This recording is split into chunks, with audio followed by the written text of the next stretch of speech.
Please sit. Thank you. How wonderful everybody's here. Thank you very much. What a pleasure.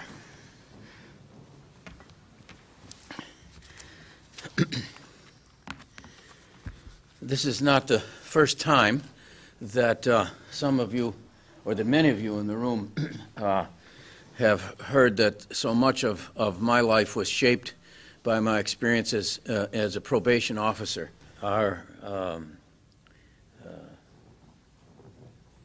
incarceration rate has increased. The lengths of terms have increased. The degree and the very kinds of crimes being committed have become seemingly more exacerbated and difficult to come to terms with in our hearts and in our minds. We've even gotten to the point that I think scarcely imaginable when I first went in the legislature in the 1970s, that we would literally send people away from the state who found themselves not only just incarcerated, but found themselves estranged and separated from the rest of society. In addition, there's all kinds of programs and groups and procedures that have developed over time to try to address this change in the basic structure of our society here in Hawaii.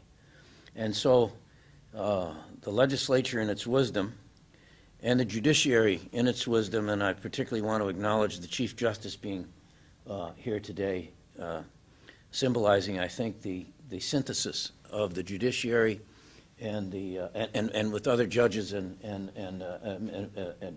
justice administration officials being here, and members of the legislature and the concerned public at large, a synthesis of understanding that we needed to have a reevaluation of where we are and where we're going, and that's what this was about. And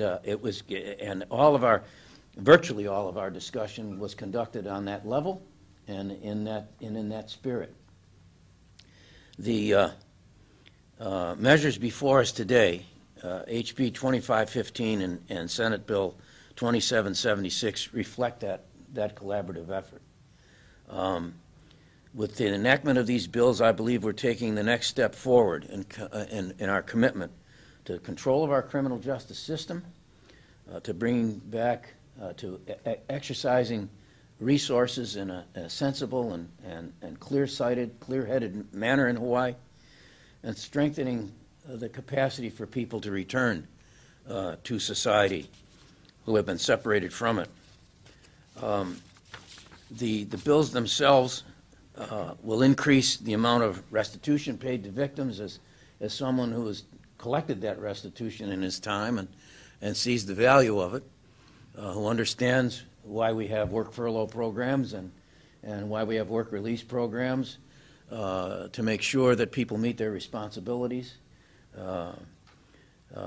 That's increased. The provision addresses gaps in our institutional capacity to be able to deal with that. We're adding staff for victim services to the prosecuting attorney's offices throughout the state, Department of Public Safety and the Crime Victim Compensation Commission.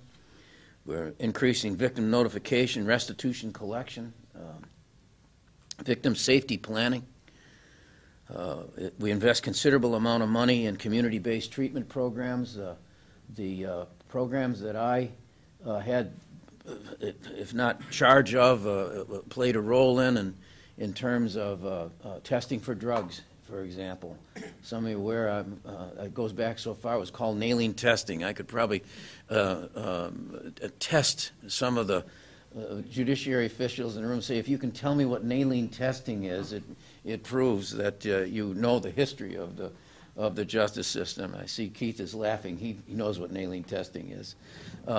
Just to move to that, it's primitive and dysfunctional in terms of dealing with drug, and the drug questions in those days seem almost benign compared to what methamphetamines and the literal physical destruction of people are involved now. Our state hospital is increasingly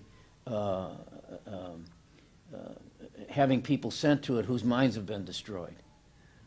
This is not a question of addiction and a 12-step program and a hope that with significant community and family support you can recover. We're talking about people whose literally whose brains have been destroyed and are not coming back, and we have to take that into account. It eliminates delays in pretrial risk assessment. Our process is too long. Swift pretrial assessments will bring Hawaii back into line with where it should be. Expands the parole board from 3 to 5 members. The work there is extraordinarily difficult and extraordinarily important in terms of the responsibility and obligations our parole board has.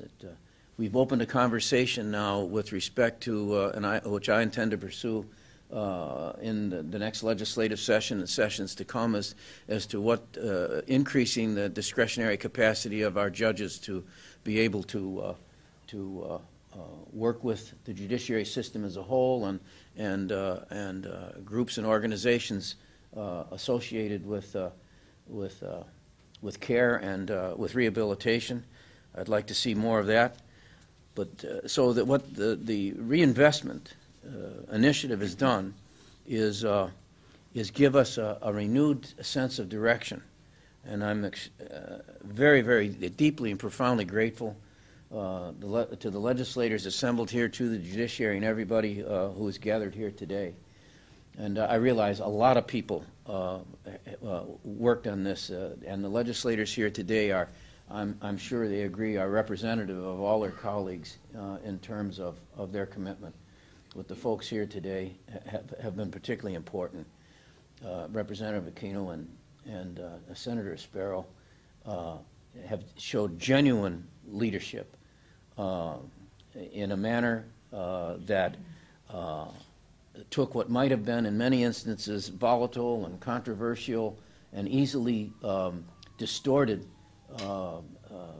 issues associated with the reinvestment program, the reinvestment initiative, and recast them in thoughtful and substantive ways that allowed members of the legislature to reach out to the public, to give them an understanding, allowed other members of the legislature to have a clear understanding of what was involved. And so I'm really feel a bit humbled today to have the opportunity, after all these years from the initial days that I spent learning on the job. Believe me, you don't come into the probation office knowing exactly what to do. You find yourself learning every single minute of every single day. And I have in my mind the chief probation officer who gave me the chance, who took a chance on me, Jim Soutart. And I hope he would be proud of me today.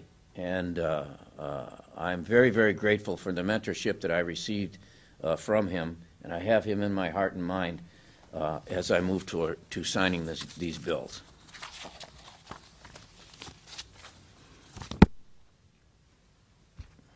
Oh, I got 2 pens here. Okay. This first is the bill 2776 relating to public safety. Again, a very general title. I'm very grateful to the Council of State Governments Justice Center, assisted the working group in analyzing the data, as is indicated in the legislative intent and background and discussion.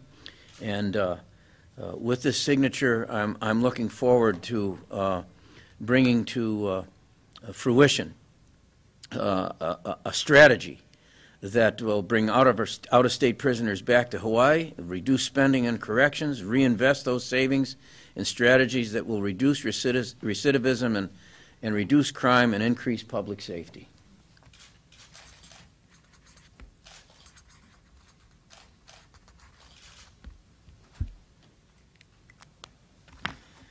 And then, again, in a very general generalized title relating to crime.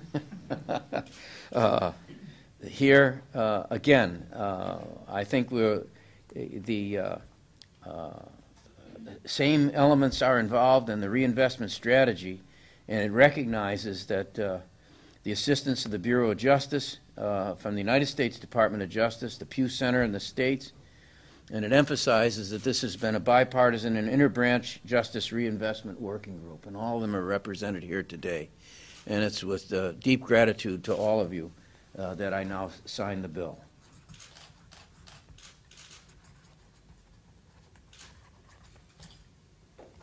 Done.